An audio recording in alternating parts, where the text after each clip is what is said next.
Bismillahirrahmanirrahim. Assalamu alaikum dear students. Very good day to all of you. I am Tahir Said, subject specialist chemistry at Division Public School and College Sahiwal. Let's start today's lesson. Bismillahirrahmanirrahim. Chemistry, class 10th, chapter number 10, acids, bases and salts. And topic of today's lesson is Lewis concept of acids and bases. First of all, we discuss learning objectives of today's lesson. At the conclusion of this lesson, you will be able to define Lewis acids and bases,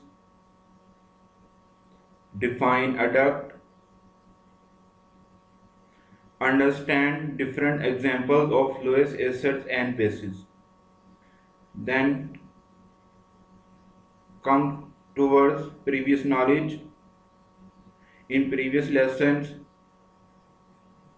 you discuss about Arrhenius concept of acids and bases.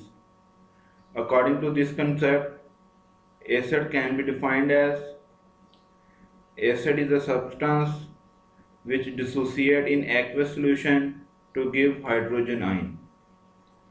Dissociate mean converts into ion. Aqueous solution mean solution in which water is present. Acid is a substance, acid एक ऐसी चीज़ है which dissociate in aqueous solution, means कि वो aqueous solution में जब ions में convert होगा to give hydrogen ion, solution में hydrogen ion है वो produce होंगे. For example, हमारे पास HCl का aqueous solution है. जब ये HCl का aqueous solution है, ये डिसोसिएट होगा, अपने आयंस में कन्वर्ट होगा, तो सॉल्यूशन के अंदर H पॉजिटिव आयन प्रोड्यूस होंगे और क्लोराइड आयंस हैं वो प्रोड्यूस होंगे. अब ये HCl का जो एक्वस सॉल्यूशन है, सॉल्यूशन में H पॉजिटिव आयन प्रोड्यूस कर रहा है, तो आर्हेनियस कॉन्सेप्ट के मुताबिक ये एक एसिड है. इसी तरह अगर हम बेस की डेफिनेशन देखें, base is a substance which dissociate in aqueous solution to give hydroxide ions. कि बेस एक ऐसी चीज़ है जो aqueous solution में dissociates होकर हाइड्रोक्साइड आयंस हैं वो प्रोड्यूस करते हैं. फॉर एग्जांपल, ये हमारे पास सोडियम हाइड्रोक्साइड का aqueous solution है. जब ये सोडियम हाइड्रोक्साइड अपने एक्वेस सॉल्यूशन में डिसोसिएट हो तो सॉल्यूशन में सोडियम आयन प्रोड्यूस होंगे और इसके साथ ये हाइड्रोक्साइड आयन हैं ये प्रोड्यूस होंगे. इस वजह से कि ये सोडियम हाइड्रोक्साइड एक्वेस सॉल्यूशन में हाइड्रोक्साइड आयन प्रोड्यूस कर रहा है, तो आर्हेनियस कॉन्सेप्ट के मुताबिक सोडियम हाइड्रोक्साइड है वो बेस है. इस कॉन्सेप्ट की कुछ लिमिटेशंस हैं. लिमिटेशन में कुछ ड्रॉबैक्स हैं, खामियां हैं. फर्स्ट पॉइंट है इसका, this concept is applicable only in aqueous medium and does not explain nature of acids and basis in non aqueous medium.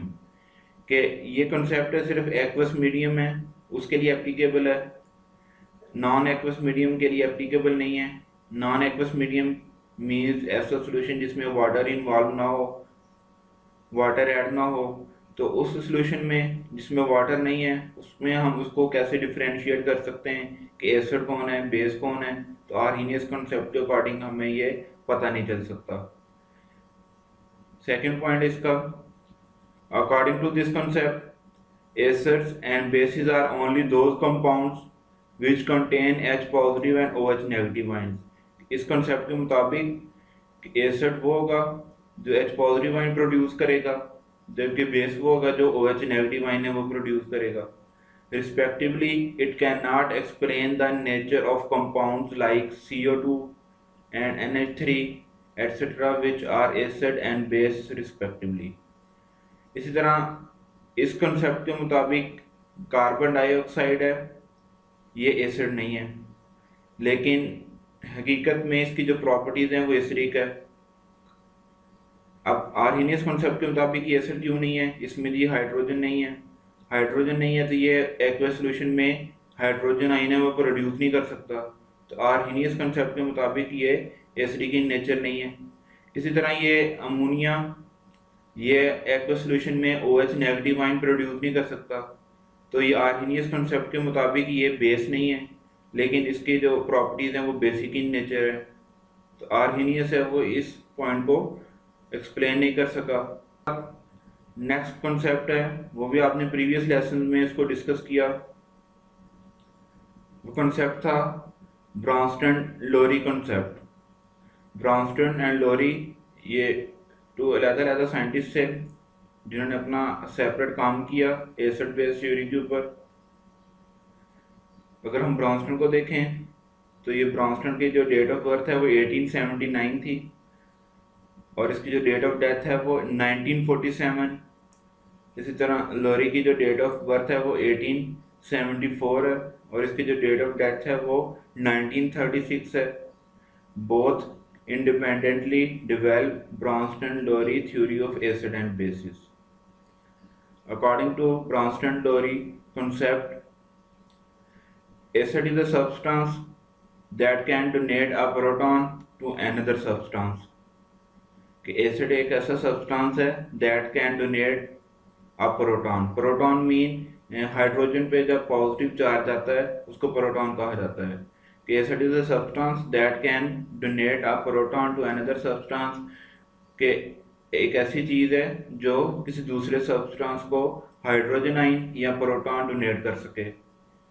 इसी तरह अगर बेस की डेफिनेशन देखें, base is a substance that can accept a proton from another substance. Bronsted Lowry concept के according base एक ऐसी चीज़ है जो किसी दूसरे सब्सटेंस से प्रोटॉन को एक्सेप्ट कर सके, ये बेस है। फॉर एग्जांपल ये हमारे पास रिएक्शन है, एक्वस सॉल्यूशन है HCl का और एक्वस सॉल्यूशन है अमोनिया का। जब इन दोनों को रिएक्ट करवाएंगे, रिएक्शन जब होगा उसमें होगा क्या, HCl है वो अपना एक प्रोटॉन है वो डोनेट करेगा, वो प्रोटॉन जो HCl डोनेट करेगा वो अमोनिया उसको एक्सेप्ट कर लेगा। अब इसमें जब ये HCl अपना प्रोटॉन डोनेट करेगा तो बाकी इधर प्रोडक्ट साइड पर क्लोराइड आयन बन जाएगा और वो प्रोटॉन ये अमोनिया एक्सेप्ट करेगा, प्रोडक्ट साइड पर अमोनियम आयन बनेगा। ब्रॉन्स्टन-लोरी कंसेप्ट के अकॉर्डिंग जो सब्सटेंस है वो प्रोटॉन डोनेट करता है वो एसिड है और जो प्रोटॉन को एक्सेप्ट करेगा वो बेस है।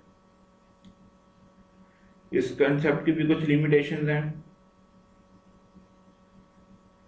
It has been observed that there are certain substances which behave as acids, so they do not have the ability to donate a proton.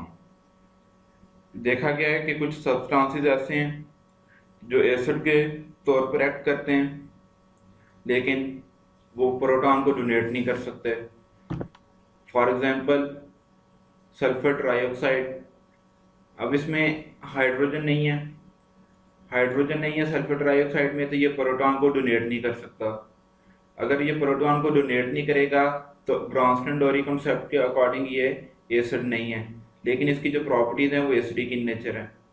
Similarly calcium oxide behaves as base but it can not accept a proton. ये calcium oxide है, इसमें भी hydrogen नहीं है, mean इसने proton को accept नहीं किया हुआ। तो ब्रॉन्स्टन-लोरी कंसेप्ट के अकॉर्डिंग ये बेस नहीं है, लेकिन इसकी जो प्रॉपर्टीज हैं वो बेसिक इन नेचर है। These observations prove the limitations of Bronston-Lowry concept of acids and bases. इससे पता चला कि जो ब्रॉन्स्टन-लोरी कंसेप्ट है उसमें भी कुछ खामियां हैं। तो इन खामियों को दूर करने के लिए एक नया कंसेप्ट है वो प्रेजेंट किया गया जो आज का हमारा टॉपिक भी है। वो कंसेप्ट है G Lewis concept of acids and bases. Lewis की date of birth 25 October 1875, date of death 23 March 1946, nationality American, known for covalent bond, Lewis dot and structure, Valence bond theory. The Arrhenius and Bronston-Lowry concepts of acid and bases are limited to substances which contain protons. Jean Louis in 1923 proposed a more general and broader concept of acids and bases. According to this concept, acid is a substance, molecule or ion which can accept a pair of electrons. Less concept के according acid एक ऐसा substance होगा जो electron का pair है उसको accept कर सके, while base is a substance, molecule or ion which can donate a pair of electrons. Base एक ऐसा सब्सटेंस होगा जो इलेक्ट्रॉन का पेयर है उसको डोनेट कर सके। तो ये एक दूसरे के ऑपोजिट हैं। एसिड है वो इलेक्ट्रॉन का पेयर एक्सेप्ट करेगा, जबकि बेस है वो इलेक्ट्रॉन का पेयर है वो डोनेट करेगा। एग्जांपल डिस्कस करते हैं। A reaction between ammonia and boron trifluoride takes place by forming a coordinate covalent bond between ammonia and boron trifluoride by donating a electron pair of ammonia and accepting that electron pair by boron trifluoride. Mean ammonia और boron trifluoride के दरमियान reaction होगा। इस reaction के नतीजे में इनमें जो बॉन्ड बनेगा वो कोऑर्डिनेट कोवलेंट बॉन्ड बनेगा। कोऑर्डिनेट कोवलेंट बॉन्ड को आपने 9th क्लास में डिस्कस किया। कोऑर्डिनेट कोवलेंट बॉन्ड बनता है कि जब एक एटम है वो अपना इलेक्ट्रॉन का पेयर है किसी दूसरे एटम को डोनेट कर दे तो उनके दरमियान जो बॉन्ड बनेगा वो कोऑर्डिनेट कोवलेंट बॉन्ड है। इसी तरह इस रिएक्शन में क्या होगा, donating electron pair of ammonia mean ammonia electron का पेयर डोनेट करेगा, ये डोनर होगा, and accepting that electron pair bye boron trifluoride, और वो जो पेयर अमोनिया ने डोनेट किया वो बोरॉन ट्राइफ्लोराइड उसको एक्सेप्ट कर लेगा। इसी एग्जांपल को हम डिस्कस करते हैं। अमोनिया का NH3 फार्मूला, तो उसमें हाइड्रोजन आ रहा है। Electronic configuration of hydrogen, atomic number of hydrogen is equal to 1। अगर हम इसके इलेक्ट्रॉन के अरेंजमेंट देखें, मीन इसमें हाइड्रोजन में एक इलेक्ट्रॉन है, इसके फर्स्ट शेल में एक इलेक्ट्रॉन आ जाएगा। अब फर्स्ट शेल में मैक्सिमम 2 इलेक्ट्रॉन है वो अकोमोडेट हो सकते हैं। हाइड्रोजन के पास एक इलेक्ट्रॉन है, इसको एक इलेक्ट्रॉन की और ज़रूरत है स्टेबल होने के लिए। Hydrogen need 1 more electron to complete its duplet. इसी तरह अगर हम इलेक्ट्रॉनिक कॉन्फ़िगरेशन देखें,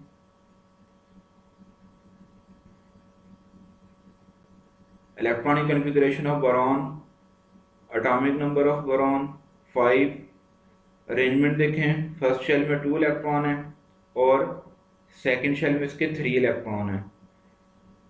अब बोरॉन स्टेबल होगा जब इसके लास्ट शेल में 8 इलेक्ट्रॉन हो देंगे, 3 इलेक्ट्रॉन इसके पास हैं, तो boron needs 5 more electron to complete its octet. फिर इसके बाद electronic configuration of nitrogen, atomic number of nitrogen 7, arrangement देखें, फर्स्ट शेल में 2 इलेक्ट्रॉन है, सेकंड शेल में इसके 5 इलेक्ट्रॉन है। नाइट्रोजन स्टेबल होगा जब इसके लास्ट शेल में 8 इलेक्ट्रॉन हो देंगे, so nitrogen needs 3 more electron to complete its octet. इसी तरह electronic configuration of fluorine, atomic number of fluorine 9, arrangement देखें, फर्स्ट शेल में 2 इलेक्ट्रॉन है, सेकंड शेल में इसके 7 इलेक्ट्रॉन है, तो इसने अपने सेकंड शेल में 8 इलेक्ट्रॉन पूरे करने हैं। फ्लोरीन को 1 इलेक्ट्रॉन चाहिए स्टेबल होने के लिए, so fluorine needs 1 electron to complete its octet. Ammonia की स्ट्रक्चर इसको डिस्कस करते हैं। अमोनिया में एक नाइट्रोजन है और ये 3 हाइड्रोजन होते हैं। अब ये जो रेड कलर के डॉट्स नज़र आ रहे हैं, ये नाइट्रोजन के जो लास्ट शेल में 5 इलेक्ट्रॉन है, इनको ये रेड डॉट से शो किया गया है। ये नाइट्रोजन है, इसके ये लास्ट शेल में 5 इलेक्ट्रॉन थे, तो इनको इन रेड डॉट से शो किया गया। इसी तरह हाइड्रोजन के फर्स्ट शेल में 1 इलेक्ट्रॉन है, तो ये हाइड्रोजन है। इसका ये क्रॉस से इसको इलेक्ट्रॉन को शो किया गया। इसी तरह इस हाइड्रोजन के ये क्रॉस से इलेक्ट्रॉन को शो किया गया। इसी तरह इस हाइड्रोजन के इस क्रॉस से इस इलेक्ट्रॉन को शो किया गया। अब ये ओवरलैपिंग हो रही है। मेन नाइट्रोजन और हाइड्रोजन के दरमियान कोवलेंट बॉन्ड बन रहा है। नाइट्रोजन ने अपना एक इलेक्ट्रॉन और हाइड्रोजन ने अपना एक इलेक्ट्रॉन शेयर किया। शेयरिंग से जो बॉन्ड बनता है वो कोवलेंट बॉन्ड है। तो एक कोवलेंट बॉन्ड इस नाइट्रोजन और इस हाइड्रोजन के दरमियान बनेगा, एक कोवलेंट बॉन्ड इस नाइट्रोजन और इस हाइड्रोजन के दरमियान बनेगा, और एक कोवलेंट बॉन्ड इस नाइट्रोजन और इस हाइड्रोजन के दरमियान बनेगा। तो टोटल 3 कोवलेंट बॉन्ड बन जाएंगे। और ये 2 इलेक्ट्रॉन है, इन्होंने बॉन्डिंग में पार्टिसिपेट नहीं किया, तो ये इसके लोन पेयर होगा। अब डिफरेंस होता है बॉन्ड पेयर में और लोन पेयर में कि वैलेंस शेल में देखें इसके 5 इलेक्ट्रॉन थे नाइट्रोजन के, ये 5 इलेक्ट्रॉन है। अब इन 5 में से 3 इलेक्ट्रॉन ने पार्टिसिपेट किया, इसने, इसने और इसने। तो जो इलेक्ट्रॉन पार्टिसिपेट करते हैं बॉन्डिंग में उनको बॉन्डिंग इलेक्ट्रॉन कहते हैं, और जो पार्टिसिपेट नहीं करते उनको लोन पेयर कहते हैं। तो अगर हम इसकी स्ट्रक्चर देखें कि जब ये कोवलेंट बॉन्ड बनने के बाद इसकी स्ट्रक्चर है कुछ इस तरह की होगी कि अमोनिया में ये 3 हाइड्रोजन आ गए, ये 3 कोवलेंट बॉन्ड बन गए, और नाइट्रोजन पे एक लोन पेयर आ गया। इसी तरह बोरॉन ट्राइफ्लोराइड की हम स्ट्रक्चर देखते हैं। बोरॉन के लास्ट शेल में 3 इलेक्ट्रॉन है, तो ये 3 रेड कलर के जो क्रॉसेस हैं इससे इनको डिनोट किया गया है। इसी तरह फ्लोरीन है, लास्ट शेल में 7 इलेक्ट्रॉन है, ये फ्लोरीन है। 7 ब्लू डॉट्स नज़र आ रहे हैं आपको, तो ये इसके 7 इलेक्ट्रॉन है जो लास्ट शेल में है। इसी तरह इस फ्लोरीन के ये 7 इलेक्ट्रॉन है जो लास्ट शेल में है। इसी तरह ये फ्लोरीन के जो ब्लू डॉट्स वाले 7 इलेक्ट्रॉन है जो इसके लास्ट शेल में है। अब इनके दरमियान भी ये कोवलेंट बॉन्ड बन रहा है कि बोरॉन अपना एक इलेक्ट्रॉन और फ्लोरीन अपना एक इलेक्ट्रॉन शेयर करेगा, तो इनके दरमियान ये कोवलेंट बॉन्ड बनेगा। इसी तरह इस फ्लोरीन और इस बोरॉन के दरमियान कोवलेंट बॉन्ड बनेगा। इसी तरह इस बोरॉन और इस फ्लोरीन के दरमियान ये कोवलेंट बॉन्ड बनेगा। अब फ्लोरीन के पास उसके लास्ट शेल में इसके अपने 7 इलेक्ट्रॉन थे, फ्लोरीन को एक इलेक्ट्रॉन चाहिए। तो जब ये कोवलेंट बॉन्ड बनेगा बोरॉन के साथ, तो अब ये बोरॉन वाला जो इलेक्ट्रॉन है ये भी फ्लोरीन का काउंट होगा। तो इस फ्लोरीन के 8 इलेक्ट्रॉन पूरे हो गए और ये फ्लोरीन है ये स्टेबल हो गया। इसी तरह ये इस फ्लोरीन के भी अपने 7 इलेक्ट्रॉन थे, ये वाला इलेक्ट्रॉन जो बोरॉन का था अब ये भी फ्लोरीन का काउंट होगा जब ये कोवलेंट बॉन्ड बन जाएगा। इस तरह इस फ्लोरीन के भी 8 इलेक्ट्रॉन है वो पूरे हो गए और फ्लोरीन है वो स्टेबल हो गया। इसी तरह इस फ्लोरीन के भी 7 इलेक्ट्रॉन थे, ये एक इलेक्ट्रॉन बोरॉन का काउंट होगा तो इसके भी 8 इलेक्ट्रॉन हो जाएंगे और ये फ्लोरीन भी स्टेबल हो जाएगा। अब अगर हम बोरॉन को देखें, बोरॉन के लास्ट शेल में 3 इलेक्ट्रॉन थे, 5 इसको और चाहिए, तो 3 इसके अपने थे ये क्रॉसेस वाले, और जब ये कोवलेंट बॉन्ड बनेगा तो ये 3 इलेक्ट्रॉन हैं जो फ्लोरीन वाले, एक ये वाला और एक ये वाला और एक ये वाला, ये भी बोरॉन के काउंट होंगे। तो टोटल इलेक्ट्रॉन अब जो बोरॉन के पास हो गए उसके लास्ट शेल में वो 6 इलेक्ट्रॉन हो गए। लेकिन अभी तक बोरॉन है वो अनस्टेबल है, 2 इलेक्ट्रॉन इसको और चाहिए स्टेबल होने के लिए। तो इस वजह से इसको कहा जाता है कि BF3 है वो एक इलेक्ट्रॉन डेफिशिएंट स्पीशी है, उसमें इलेक्ट्रॉन की कमी है। इसी तरह अगर हम इसकी स्ट्रक्चर देखें, इस तरह ये 3 कोवलेंट बॉन्ड बने हुए हैं इस फ्लोरीन और इस बोरॉन के दरमियान, इस फ्लोरीन इस बोरॉन के दरमियान, और इस फ्लोरीन और इस बोरॉन के दरमियान, और बाकी ये जो अनशेयर इलेक्ट्रॉन है ये फ्लोरीन के ये शो किए हुए हैं। तो ये स्ट्रक्चर थी, structure of ammonia and structure of boron trifluoride. Then reaction between ammonia and boron trifluoride is as follow. जब हम अमोनिया को और बोरॉन ट्राइफ्लोराइड है इनको आपस में रिएक्ट करवाएंगे तो इनका रिएक्शन कैसा होगा।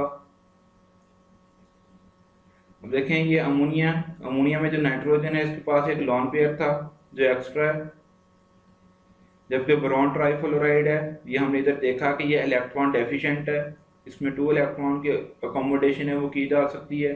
तो होगा क्या, अमोनिया अपना लोन पेयर है वो इस बोरॉन ट्राइफ्लोराइड को डोनेट कर देगा। जब ये इलेक्ट्रॉन है डोनेट होंगे। एटम है वो अपना इलेक्ट्रॉन का पेयर है किसी दूसरे एटम को डोनेट करेगा, उससे जो बॉन्ड बनेगा वो कोऑर्डिनेट कोवलेंट बॉन्ड बनेगा। अब लुईस के कंसेप्ट के अकॉर्डिंग एसिड कौन होगा और बेस कौन होगा।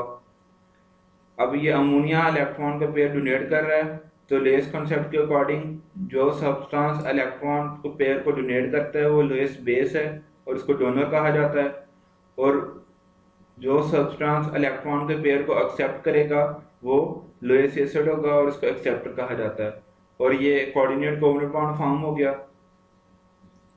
इंफॉर्मेशन आपके लिए, ये एग्जाम में क्वेश्चन भी आता है कि why BF3 behaves as Lewis acid, इसको आपने एक्सप्लेन करना है। ये अभी हमने इधर डिस्कस भी किया था।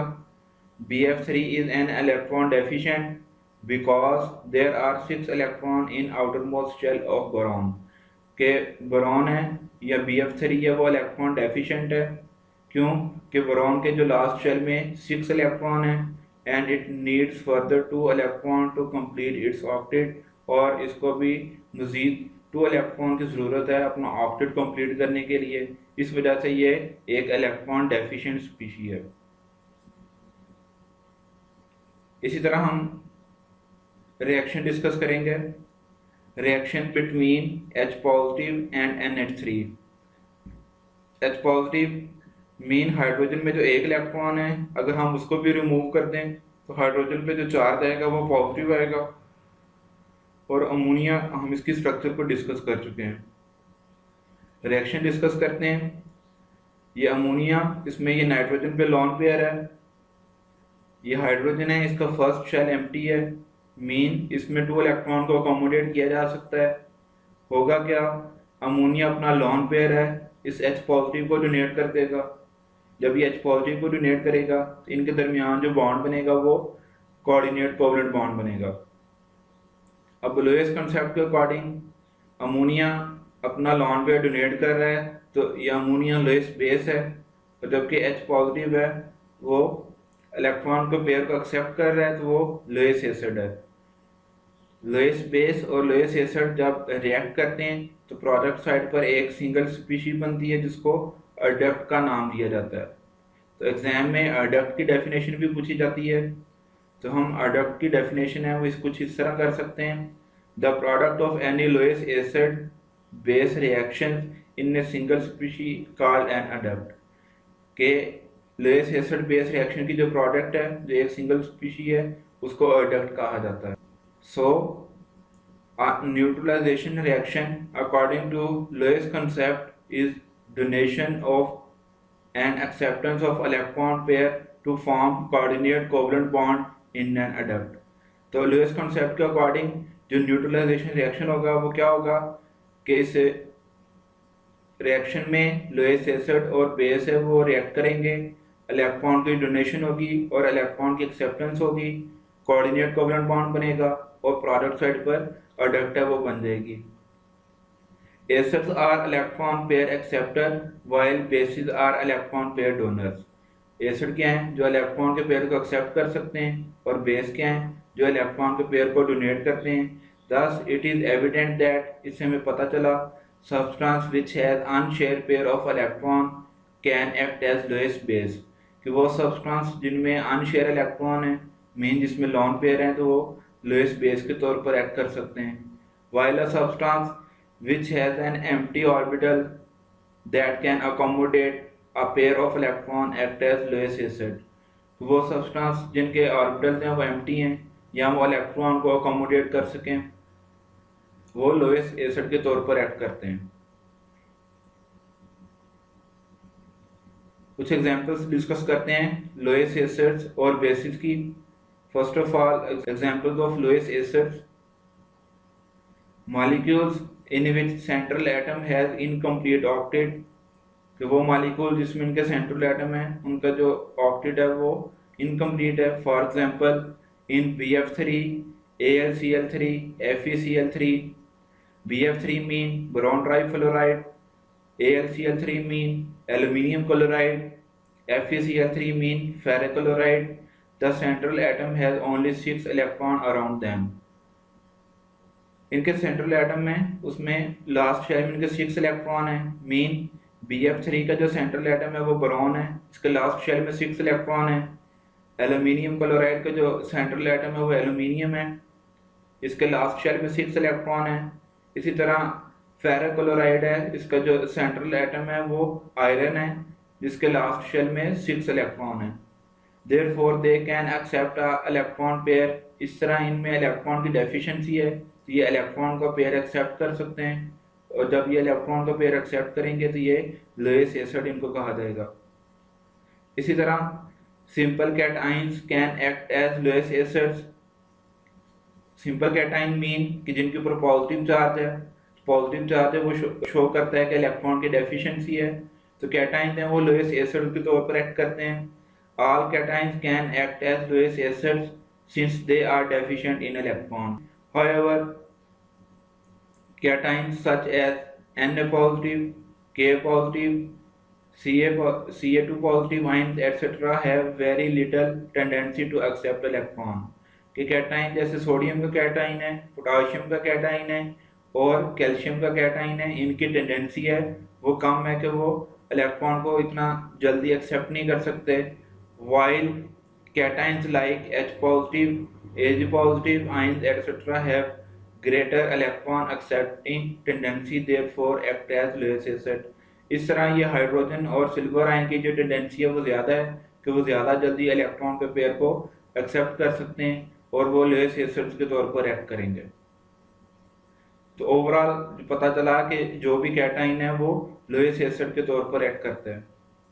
इसी तरह examples of Lewis bases: natural species having at least one lone pair of electron, for example ammonia, amine, alcohol, etc. act as Lewis base because they contain a lone pair of electron।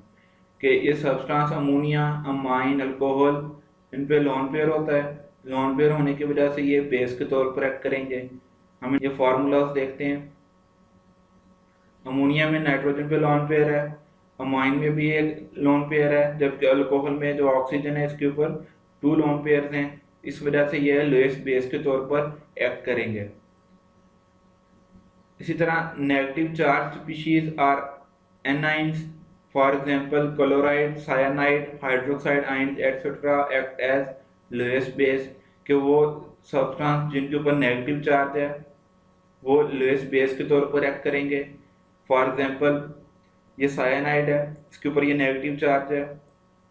Chlorine है, जिसको chloride ion भी कहा जाता है, इसके ऊपर negative charge है। और ये हाइड्रोक्साइड आयन है, इसके ऊपर ये नेगेटिव चार्ज है। तो नेगेटिव चार्ज मीन इनमें जो एक्स्ट्रा इलेक्ट्रॉन है, इस वजह से ये लोएस्ट बेस के तौर पर एक्ट करेंगे। रिकैपिटुलेशन है, हमने जब ये लेसन स्टार्ट किया सबसे पहले हमने लोएस्ट एसिड की डेफिनेशन को डिस्कस किया। Lewis acid is a substance, molecule और ion which can accept a pair of electron. Lewis acid क्या है? सब्सटेंस है जो इलेक्ट्रॉन के पेयर को एक्सेप्ट कर सकता है। इसी तरह Lewis base is a substance, molecule और ion which can donate a pair of electrons. Lewis base है ऐसा सब्सटेंस है जो इलेक्ट्रॉन के पेयर को डोनेट कर सकता है। फिर हमने एडक्ट को डिस्कस किया। एडक्ट की जो डेफिनेशन है, the product of any lowest acid base reaction in a single species called an adduct. Acid base reaction है, लोएस्ट एसिड बेस रिएक्शन है, उसकी जो प्रोडक्ट है उसको एडक्ट कहा जाता है। फिर हमने एग्जांपल डिस्कस की, reaction between NH3 and BF3। तो अमोनिया और BF3 का जो रिएक्शन है इसमें था, अमोनिया ने अपना लॉन पेयर है वो BF3 को डोनेट किया, तो जो इलेक्ट्रॉन को डोनेट करते हैं वो लोएस्ट बेस होगी। तो अमोनिया लोएस्ट बेस है और BF3 ने इलेक्ट्रॉन पेयर एक्सेप्ट किया, तो लोएस्ट कंसेप्ट के मुताबिक ये एक एसिड है। इसी तरह हमने एग्जांपल डिस्कस की, reaction between H positive and NH3। इसमें भी ये हाइड्रोजन का फर्स्ट ऑर्बिटल एम्प्टी था, तो अमोनिया ने अपना लॉन पेयर है इस H पॉजिटिव को डोनेट किया, अमोनिया ने फिर लोएस्ट बेस के तौर पर एक्ट किया, और ये हाइड्रोजन ने वो इलेक्ट्रॉन का पेयर एक्सेप्ट किया, तो ये लोएस्ट एसिड के तौर पर एक्ट करता है। लास्ट में आपके लिए असाइनमेंट है। फर्स्ट क्वेश्चन है why H positive ion act as Lewis acid, कि एच पॉजिटिव वाइन है वो लोएस्ट एसिड के तौर पर क्यों एक्ट करता है, ये आपने बताना है। Which kind of bond forms between Lewis acid and base, Lewis acid और बेस के दरमियान कौन सा बॉन्ड बनता है। Why BF3 behaves as Lewis acid, BF3 है वो लोएस्ट एसिड के तौर पर क्यों एक्ट करता है। State and explain the neutralization reaction according to Lewis concept, कि लोएस के कंसेप्ट के अकॉर्डिंग न्यूट्रलाइजेशन रिएक्शन क्या होगा, ये आपने बताना है। Last one, water is amphoteric species according to Bronsted Lowry concept, कि ब्रॉन्स्टन लोरी कंसेप्ट के मुताबिक वाटर एक एम्फोटेरिक कंपाउंड है। एम्फोटेरिक मीन जो बेस और एसिड दोनों के तौर पर एक्ट कर सकता है। What is the nature of according to Lewis concept, तो लोएस कंसेप्ट के अकॉर्डिंग वाटर की नेचर क्या होगी ये बतानी है। That is the end of today's lesson. Stay home, stay safe, अल्लाह हाफिज़।